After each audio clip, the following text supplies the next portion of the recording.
At the Straits Times Smart Parenting PSLE Prep Forum, parents heard from experts on how to prepare their child for the PSLE journey and beyond.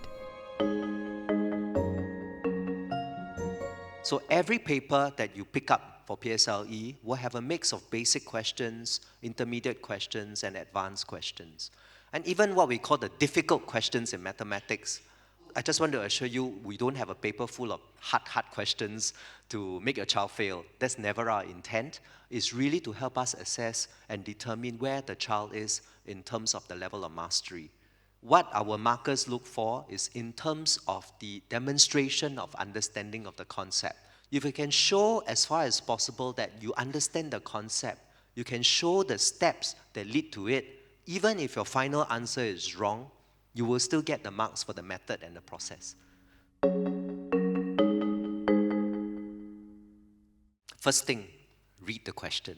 I'm serious because a lot of times, let's take languages for example. A lot of times, students just think that I got all these things I want to write down, right? And they're just focused on writing it down, that they don't pay attention to what exactly the question is asking.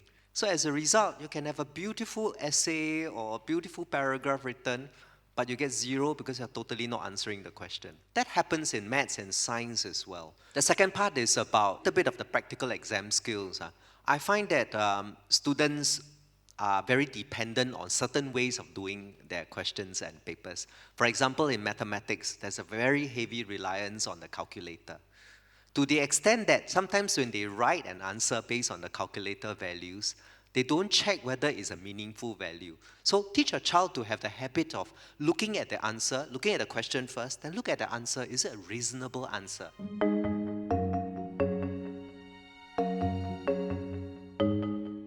Five things that we have found out over the years.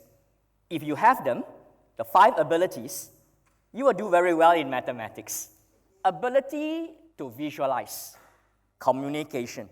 The third one is ability to see patterns. A fourth ability is this thing called number sense. And the final one, metacognition. So metacognition is the brain's ability to manage things that happen.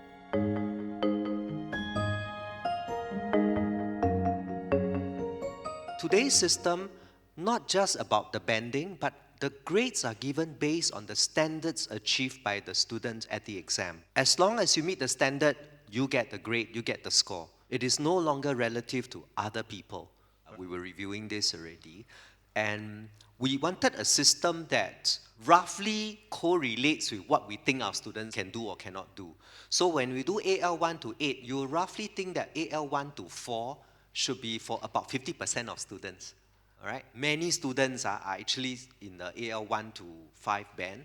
And so when there are many students, if the band is too big, can you imagine everybody is scoring AL1?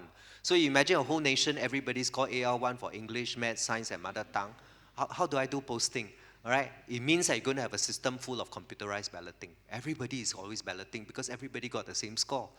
So we have to provide a little bit of differentiation in order to make sure that we can have some distribution, and it's clearer also for the student where they stand in terms of the mastery. A 75-minute English workshop ran concurrently with the forum. It offered students tips on how to write impactful compositions using current affairs.